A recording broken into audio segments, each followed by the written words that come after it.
Hello, everyone, and welcome to yet another episode of Caregiving Gen X Style. I'm Steve Mullen. And I'm Jennifer Mullen.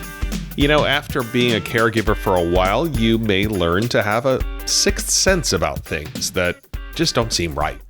One reason may be that while caring for an elderly loved one, you get a real-life education in healthcare. You might not be a doctor, you may not play one on TV, but you need to learn to trust your instincts. That's what we'll be talking about in this episode. But first, Jennifer, how is your mom? My mom's doing well. Hooray. Yes, very happy. We're back to that again. Very Good. happy, That's a good yes, thing. that we are back to that. I'll share just a funny little story.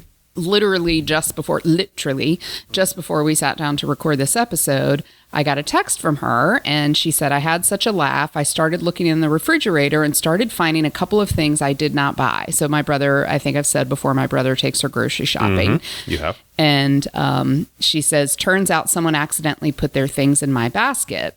You know, things that were small portions. What a surprise for them when they got home. Well, to be honest, I was a tiny bit concerned initially of like, oh my gosh. She picked things out and forgot all about it. Is she looking in the refrigerator now? Like she has completely forgotten like what she picked out 2 or 3 days ago. So I just asked her, you know, things like what? And she said there was a single serve Hormel dinner. So first of all, I will say I did notice that in the fridge the other day, the day after they had gone grocery shopping. And I remember I didn't look at it super closely to see what kind it was. But also, that's just not something my mom is. I wouldn't think so. No, she doesn't buy stuff like that. So I did think that was a little odd, but whatever. I wasn't going to question it. But then she said the other thing that accidentally landed in her basket, which I feel like is going to be a positive for us, were some Little Debbie treats. So is that a positive for us? I mean, because they'll probably end up over here. That's your point, right? But you know what? I would never actually buy Little Debbie treats as much. Like I think they are delightful. I would never buy them because, you know, you have that stuff in your house. Says then the you woman eat it. who's been trying to eat more healthy. Exactly. Right. But, you know, I wouldn't be disappointed if 1 or 2 Little Debbie treats made their way across town to us. Okay. So I'm going to go with that. I probably won't touch them. And she also said toaster strudel. Oh, well, now that's different. Here's what's weird, though. Like, my brother, of course, would have been helping put groceries away. At least I think he would have. So did he not notice? Maybe he thought mom was going rogue and picking up weird things While when he she was wasn't out looking. of his sight. I don't know. Who knows? Anyway, so that's how my mom is. We had a funny little story for today, so I'm all good with that. But Steve, how's your mom? My mom she's doing fine. We had a big event this week. So since she moved into the new apartment in the new assisted living, she started talking about wanting to get a new recliner. So a little background. She had a small recliner that she really loved. Back when she lived independently, she napped in it practically every single day. Okay, wait a minute. We need to entitle this story The Chair. With Chair. like capital T, capital C. Right. Yeah. So, you know, she's in a wheelchair now. She can't stand up. She can't stand up, turn, sit down in the chair. And just as important with this little chair, I think even if she was able to get into it, which she might, it would take 3 people to get her out. So we started looking around for options for her. And, you know, we've all been in the hospital. The hospital chairs, they make them where the arms flop down. Right. It's called a drop arm chair. Yep. And the idea being that she could then slide into it from the side. So we started doing some investigation on that and found one horrifically expensive. I mean, God bless my mother. I'm so happy she's got the money for stuff like this, but wow, was it expensive. I'm not even going to tell everyone how much it was because I'm a little embarrassed about it. Yeah. But ridiculous, but not ridiculous because, right, you were trying to push back a little bit in the beginning and finally I did. Her financial advisor, because she doesn't. I got a call from her financial advisor, which I get every so often, just saying, hey, we're doing this. This is coming due, blah, blah, blah, blah, blah. And I told him about it. I said, you might want to be prepared, you know, for this big chunk of money coming out of her account. And I said, I really don't want to do it. He said, oh, let her do it. Just let her get the chair. So yes. And I fell on his side too. She Just had let her to take get the a chair. withdrawal from her IRA anyway that's required every year because she's in retirement now. And he said, that'll more than cover it. Yeah. There you go. But anyway, so we ordered it and it took about 12 weeks to arrive. And of course, she was asking every couple of weeks, have you heard anything about the chair? Have you heard anything about the chair? It finally was delivered just the other day. There was some stress involved. She's never really happy with things, and it's new, and I helped her transfer into it. It was a bit clunky, but it'll get better. She's actually going to check into seeing about maybe getting a couple of little OT sessions to help her with that. But I think in the long run, it'll be a good thing because it'll get her out of the chair for a little while every day. Out of the wheelchair, that is. And she does. She gets into the wheelchair every morning at, 8:30, 9 o'clock, whatever. And other than sitting on the toilet, she doesn't get out of the chair. Yeah. So it'll be good for her, I think. And she can recline and watch her movie or read a book, kind of like, any other person. Yeah. So it's a little normalcy back in her world. Yes, but she had told everyone in the assisted So was living everyone about coming this to chair. visit the chair? Absolutely they were. I'm not kidding. The gentleman who delivered it were just inside her doorway, and one of my mother's friends walked by. Oh, is that the chair? I have to come by and see it when they set it up. It was funny. And, the business manager, who's a very nice lady, she saw them bring it in. She had to come down later and take a look at it. And last night, right? So we're over at our friend's house who live across the neighborhood, and one of our other friends in our circle who doesn't live in town anymore, right, is in town for a few days. And I think you mentioned that the chair finally got delivered, and our one friend who we talk to, regularly, she's like, "Oh, the chair." She's like, "Oh, the chair came in," and then our other friend is like, "What chair? What chair?" And we're like, "Oh, you have not been living here because the chair has been a topic of discussion for 3 months." It has been a long-running saga. She's got the chair, but also the other thing is that she did not believe that she would have to move her old recliner out. Yeah. And I told her multiple times, it's going to be so crowded in here if you keep both of those chairs. And she said, "Oh, it's fine. Everybody's apartment in this place is crowded." She finally agreed it's not going to work. Yeah. And I'm going to go over, I think, tomorrow and gather up the other chair and bring it over here. And, well, it gets to go in my man cave, so because it's a pretty comfy chair. So, yeah. Bonus for everybody. And I will say, in her defense, often she has said, we have said, I don't know where she's going to put everything. And then somehow, magically, sometimes, most of the time, magically things have found a place, and she does have a very good eye and has a good sense for where things are going to fit. Also, what I found about her is if it's theoretical, she believes that she can make it work. I knew just looking around that there was just no way because of the way that she has to get into the chair, she's going to have to pull her wheelchair up to the side of the chair, which means there needs to be room next to the chair. And I think that's the part she wasn't So it's really for. almost like you have to have space for like two chairs right next to each other, literally her wheelchair and the chair. So, of course, at one point she just looked around and just, I'm going to have to give up something else. I just can't have everything. I can't have everything. And I'm going to have to get rid of these tables that I love so much. And I said, look, Mom, you're not going to have to get rid of the tables. The chair needs to go. And she said, well, I just don't like giving things up. This is a sign that she's got hoarder tendencies. But here's a little tip for everyone. If you get into this situation, I think what managed to get her more on board was I explained to her and reminded her, you are not getting rid of a chair. You're replacing it's a chair. Net zero. Exactly. A new chair is coming in and the old chair is coming out. You still have a chair. Mm-hmm. So that seemed to, and also I left to get us lunch that day. And by the time I got back, I think she'd all calmed down and she kind of realized it just wasn't possible anymore to have that little chair. And there was a little recliner, ladies' hopefully recliner. By the time you go tomorrow, she will have been happy and had a couple of days of sitting in the chair. I hope so. I mean, she's a little nervous about not doing it before she's had a little OT training. So I don't know if she'll have been in it or not. I have no idea. Because it was a custom-made chair. No, it was. You can't send it back. Stay. You literally cannot send it back. Yeah. They won't take it. So, speaking of how's your parent, we have a listener email. That is so exciting. It is so exciting. So this is from Mark. Mark has contacted us several times to the point where we call him Superfan Mark. So, actually, if you go back and look through the episodes and find the one called Family Communications, that was from an email from Mark. Yep. So Mark contacted us, and he wanted to let us know about another podcast that he'd listened to. He said, don't worry, that we are still at the forefront. We are still his top listen.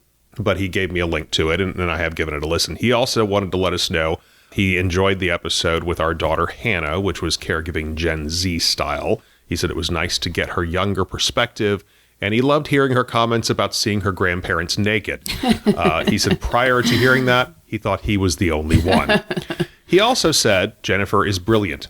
I mean, you know. To which I told Jennifer this, and she said, I know, but why did he say that? Right. I actually wanted a little more explanation. After a little bit of back and forth, we figured out he was talking about a few episodes ago where I said Jennifer's idea was brilliant.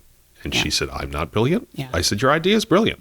So now I am brilliant. Thank you, Mark. I appreciate that. Mark also gave us a really good how's your dad? And I'll tell everyone out there, this is the kind of thing we're looking for. We want these extra stories to add on to our how's your mom's. Yep. So Jennifer is going to read how's your dad? Okay, here it goes.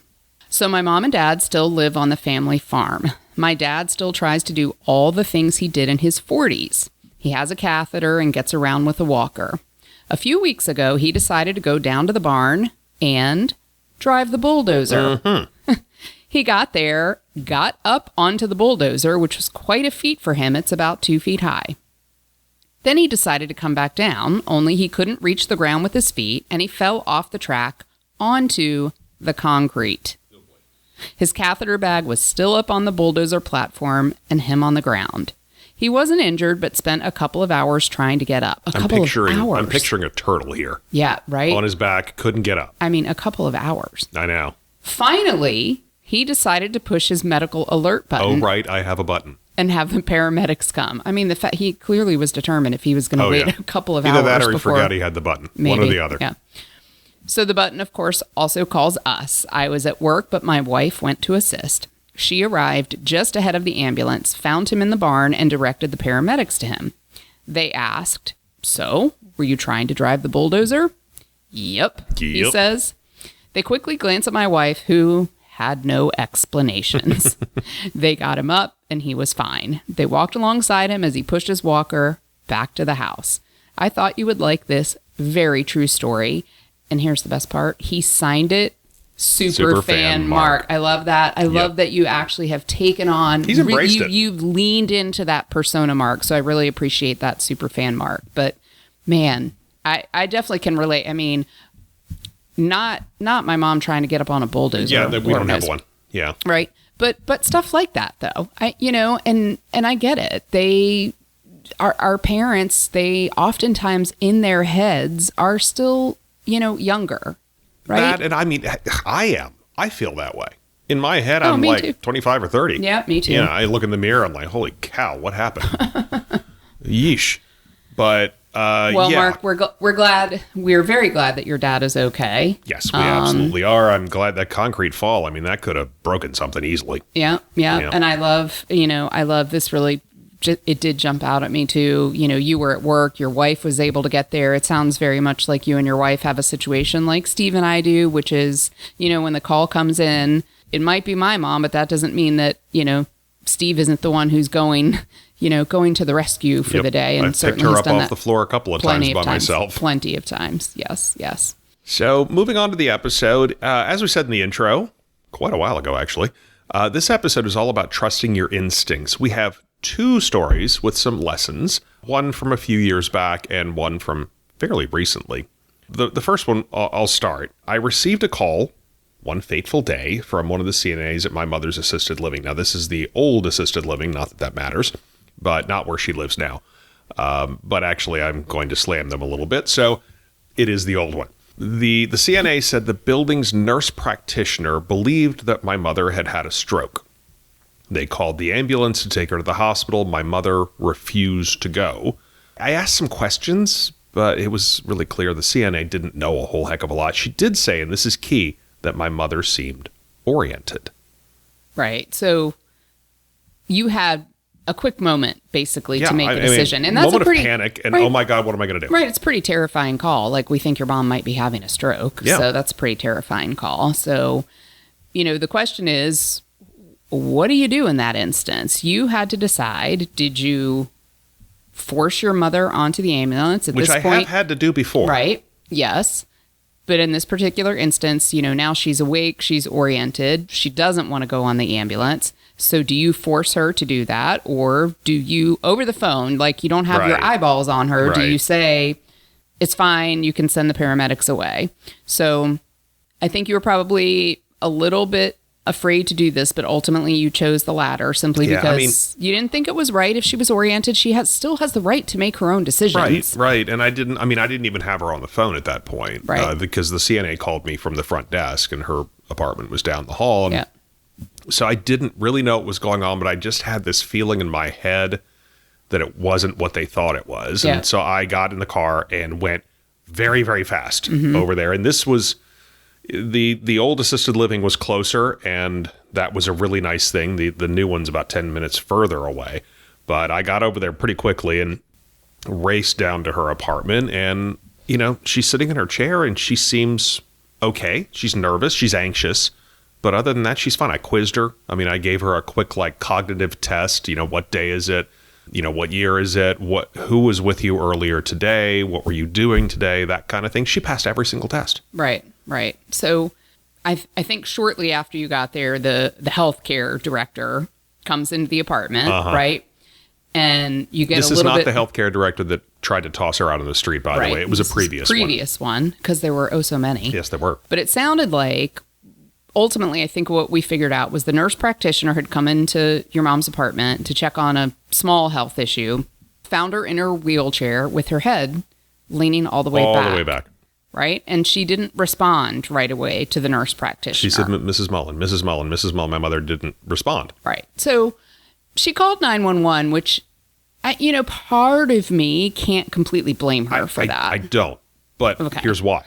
Why did she call 911? Because she thought what? She thought she was having a stroke. She thought she was dead at that point. Thought she was dead, She thought she was dead. Okay. She thought my mother had passed away. Okay, yeah. And then she had them call 911. She grabbed the healthcare director. The healthcare director came down. She's not a very good nurse practitioner. No. Did she check for a pulse? We're going to get to that. Okay. And so the healthcare director came in and tapped my mother on the arm. My mother raised her head up and started to talk. Now, I will say when my mother wakes up from a nap, her speech is a little off. Yeah. And I think this may have actually been during the period when she was having her COVID delirium, so it was really worse. Right. When she woke up, she just kind of mumbled and grumbled for a little bit and then came back to earth. Yeah. But it eventually became normal. When I got there, totally normal. And, the minute I heard this story, I knew exactly what had happened. You know what happened? Let me guess. What happened? Guess. She was taking a nap. She was taking a damn nap. And was in her wheelchair. And was really, really hard asleep. Oh, and very. Anytime you wake anyone up from... Oh, yeah. Can you find me an 80-something-year-old person who's not a little disoriented when they wake up? Come on. If I take a nap at a weird time during the day, I'm disoriented when I wake up. You don't know what year it is. You don't know who you are. Yes. Yeah, so, she, and on top of that, so she's hard of hearing. We've discussed this. Even with her hearing aids in, she hears decent. But if somebody comes in to her apartment when she's asleep, she's a pretty heavy sleeper, and just said, Mrs. Mullen. Right. She's not going to wake up. Yeah. There's just no way. You have to actually touch her to wake her up. Yeah. And she was pretty irritated by the whole thing. Oh, very. For sure. So, in fact, really, you guys both were. So, I guess, my point is what I was trying to say earlier. You can't entirely blame the nurse practitioner, although she could have checked for a pulse. She certainly was not dead. But, she didn't. Okay, which is crazy. She didn't check to see if she was breathing. Right, she just assumed she was dead. She took CNA's word for it. But, particularly in this day and age, we know everyone is very litigious. And I don't blame them. I really don't blame them for calling the ambulance, but to not even check to make sure she's actually still warm. Right. As in not, assuming room temperature. I mean, it was ridiculous. They went to worst case scenario. They went to death. And then when they knew it wasn't death, then they went to stroke. Okay, well, she must have had a stroke then. No. Right. Or they never just went to the obvious conclusion. She was taking a nap. Yeah. Well, and the worst part about all of it is if for some reason they had not been able to get in touch with you, which I can't imagine they wouldn't have been able to. I have my phone attached to my body at all times. Right. Like everybody does these days. But if they had not been able to get in touch with you, I think they would have forced her onto the ambulance. There would have been no choice. They would have, sent her in to the hospital for, likely a full day of, unnecessary evaluations. Oh, yeah. No one likes going to the hospital. Your mom likes it even less because she's been there a lot, as has my mom. And if that had happened, I mean, she absolutely would have refused the next time. And the next time, it might actually be necessary. Right. And I think also, she's had some experiences. I can't remember where this has fallen in all of her experiences, but they go to the hospital and then it's this whole rigmarole to get them discharged discharged back home versus, oh my gosh, now are we going to have to go to skilled nursing or are we going to have to do a whole PTOT thing? Where she was, it was almost automatic if you spent more than one night in the hospital. They automatically said, skilled nursing. Yeah. Get PT. Yeah. It's not always necessary, but that's just their automatic thing. And my mother hated doing that. It was necessary at times. It was necessary many times, actually. But, you don't want to go to the hospital unless you have to, because then, as you said, it turns into a rigmarole. Yep. So this is a situation like this is a good example of the topic of this show, which is to trust your instincts, right? So you kind of felt like something seemed slightly off about the situation. Mm-hmm. Definitely, I can vividly remember you getting that particular phone call. Yeah. And kind of having a strange look on your face. Something's not right here. Yeah. And you weren't like totally buying it. You didn't go into an immediate panic, which I might have done that. I might have been like, oh my God. The fact that they told me she was oriented said to me, a stroke doesn't seem likely. Right. And if it was a stroke, it was a real small one, really small one. Right. So you trusted your instincts, right? You know your mom. So, even though the nurse practitioner and the healthcare weren't fully aware of, what her voice could sound like when she wakes up, what that sounds like. Oh, sure. Yeah. And that's normal. At that particular point, particularly at that moment, which, like I said, I believe she was still going through her few months of COVID delirium, which was kind of mimicking dementia. I remember her waking up and she sounded like a little gremlin. Yeah. And she wasn't making a whole lot of sense. Yeah. But after a few minutes, she would brighten up and know what was going on. Yeah. Sort of what her baseline is, and you knew most likely that this was nothing to worry about. But frankly, you would think also that the CNAs there would know that. Oh, I mean, you would think because they take care of her every day. Yeah, you would think that they know that, because I don't, I don't get her up out of bed every day. I never do, actually. They do. Yeah. Anyway, yeah. Enough of that. But so, if you get into a situation like this, what do you do? I mean, it's really like we've said, trust your instincts. If you don't think something's being done properly, speak up, ask for a second opinion, or whatever you need to do to feel like treatment is being done properly, whether that's in an assisted living, a nursing home, a hospital, whatever. Your person best. Yep. Way better than a CNA or a doctor or a nurse or whatever. Yes. And I mean, while let's make it clear. We fully believe in trusting healthcare professionals. Absolutely. We have several of them in our family. We do, actually. Hannah's not the only nurse in the family. Hannah is not the only nurse in the family. We have a couple who have a background in healthcare. One actively, currently. We have a niece who's... then my sister-in-law, in the past, she was an LPN. Yep. Yeah. So, but we understand, certainly, that people can make mistakes, particularly when they don't know the patient as well as we do. So we have another example of when we should have trusted our instincts that happened fairly recently. Yeah, we've talked at length about Gagi's recent hospitalization over the summer, and if you listened to a previous episode, the episode that where I just kind of vomited everything out. What did we call it? It was the self-indulgent. Jennifer... It was like the Jennifer self-indulgent episode. Yes, that's the one. But we talked about how, Gagi went home and then bounced back to the hospital. So she was in the hospital. Then went home. Then bounced back. Here's how I'm always going to remember it too. I was with her on the opening night of the Summer Olympics. And just a little side moment. It was my turn to be there for a couple of days. So I'm there for opening night. Knew I was going to be there through the weekend, or expected to be there through the weekend. So I had gotten all of these Olympics decorations to put up around my mom's apartment. And we were going to enjoy watching the Olympics together. Just have an Olympics marathon because it's on all day long. Yes. So I cut out the Olympic rings and hung those up. I had all kinds of red, white, and blue stuff. I even had little like headband things, like red and blue headband things. So that was fun. But anyway, that was fun for a very short period of time. Yeah. Because she bounced back to the hospital.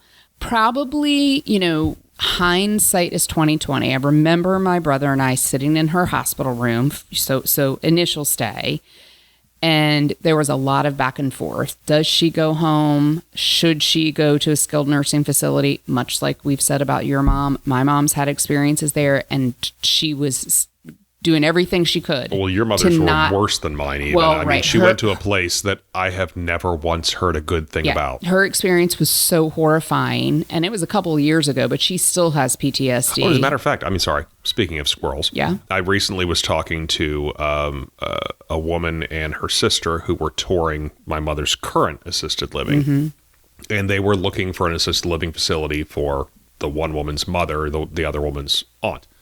And I said, well, where's your mother now? And she said, well, she's in skilled nursing and rehab. I said, oh, where? And she said the name of the one that your mother was in. And I kind of just, my eyes got a little wide. She said, yeah, it's terrible. It just was not good. It's awful. It was not good. Yeah. So it's not just your mother, believe me. Right. So mom, that's the last thing she wants to do is go to skilled nursing. And my brother and I are sitting there, and it was almost like a full day in the hospital of all of the different medical professionals coming in. I think we saw the cardiologist. We, of course, saw the family, medicine practitioner. We saw PT. We saw OT.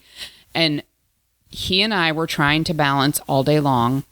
Can we take her home safely with, the assurance? And I remember we had to sort of give assurance to I think it was PT and OT. We will be with her 24/7. We will take turns. She is not going to be left alone. And I do remember there being a little bit, okay, as long as she's not going to be left alone, because she is definitely not, right, in a state where she could be left alone.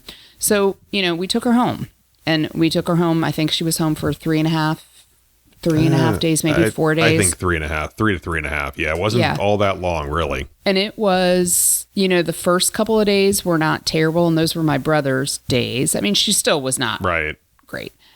By the time it was my turn again. Right, it probably was about 4 days, because it was 2 days for him, 2 days for you. Yeah, you're right. And she was starting to go downhill fast. And then, of course, part of that going downhill was me trying to help her up even to a bedside commode, sitting 6 inches away from her chair, and she was a limp, dish rag. So scary.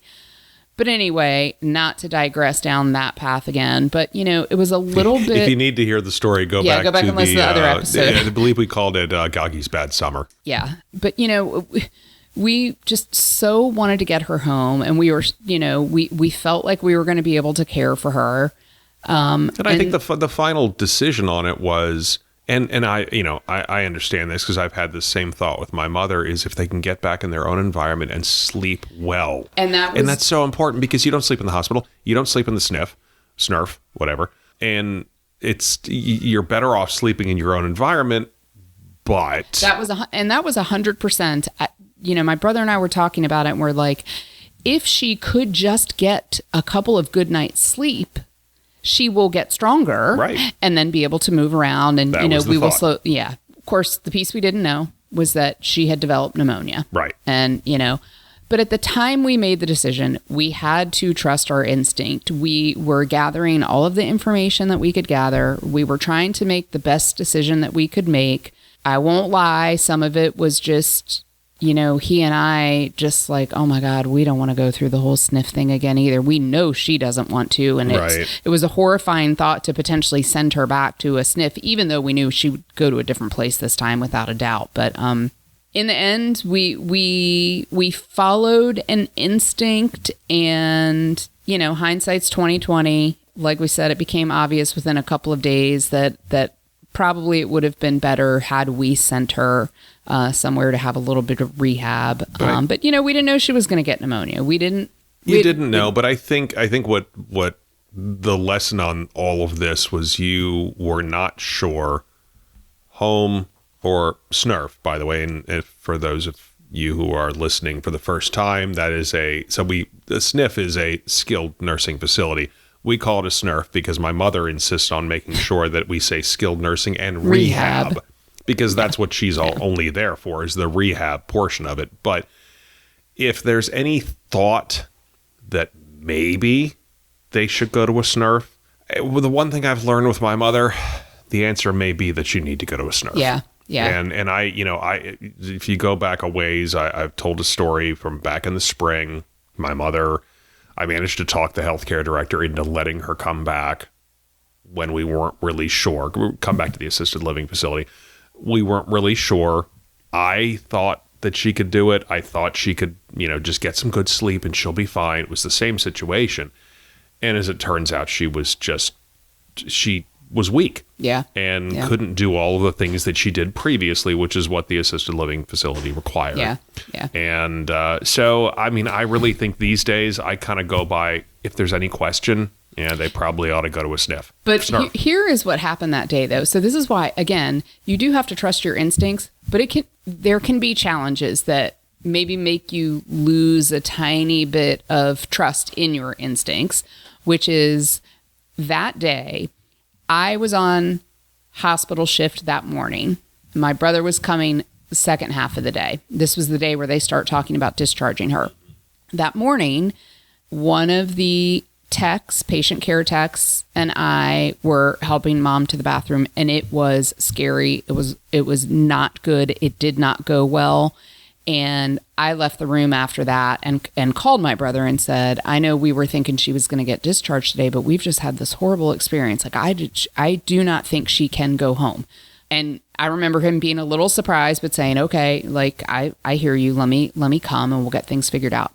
I swear, my mom, and this is just so like my mom. It's so typical. I think she realized oh my God, I'm going to have to go to a SNP.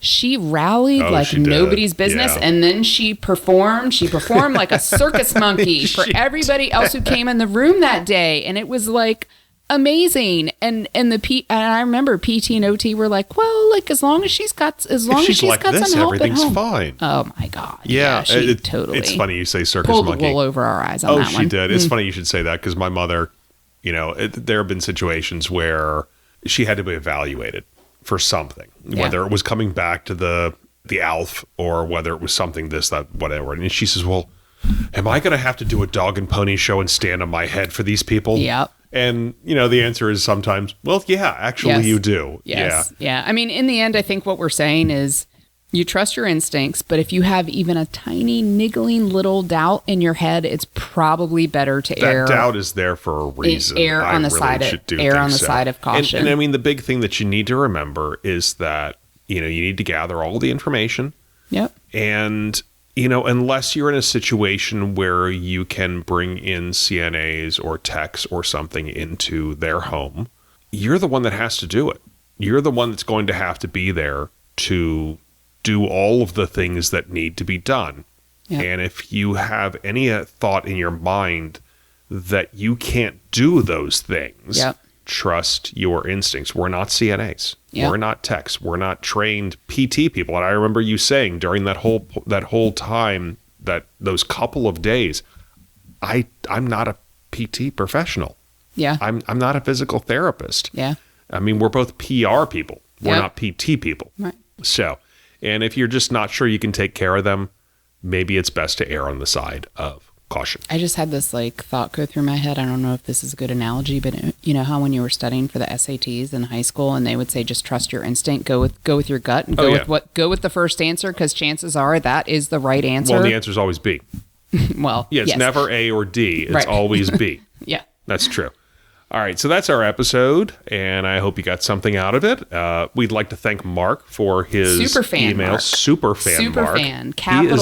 He is our superfan. Thanks, Mark. We do appreciate it, and I really am. We're really glad your dad's okay. Absolutely, yes. A 2-foot fall on concrete doesn't sound.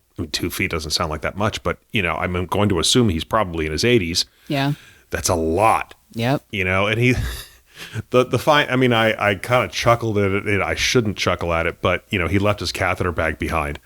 Well, no, he left it when he fell. I think the whole point is when he fell, the catheter bag got stuck up on the bulldozer. I mean, at first I thought, oh my God, it got ripped out, but I didn't think that was the case because that would have been a bigger problem. I don't think so. Mark, you can clarify that for us, but I'm pretty sure that what Mark was saying was that like he kind of was hanging up there. Yeah. Yep. But anyway, so thanks to Mark for listening. Thanks for Mark for being our super fan, and thanks to everyone for listening to this episode. If you'd like to get in touch with us and tell us, how's your mom? How's your dad? How's your whoever you're taking care of? I wish you would. We wish you would. Yep. You can email us at caregivinggenxstyle@gmail.com. You can send us a text if you prefer to do that, like the kids do these days. Or you can leave us a voicemail like people from our generation prefer to do. I wish you would do that because we love voicemails. The number to call is 804-723-1221. You can reach out to us on Twitter. I will tell you, Facebook is generally where I'm the one that does the promotion for the podcast. Jennifer literally has nothing to do with that. Nothing Absolutely whatsoever. Nothing. Even though I'm brilliant, but you are brilliant, to do with but you have literally nothing to do with it. Yeah. But if you want to reach out to us on Twitter, our handle is @GenXCaregiving. We are, as I said, on Facebook, and that's where we post the most because we are Gen X after all. Really, the best way to go is to go in the show notes of this episode. There is a link there, and you can go straight to our Facebook page. So we hope to hear from you soon. Have a great day, everyone. Good night, everyone.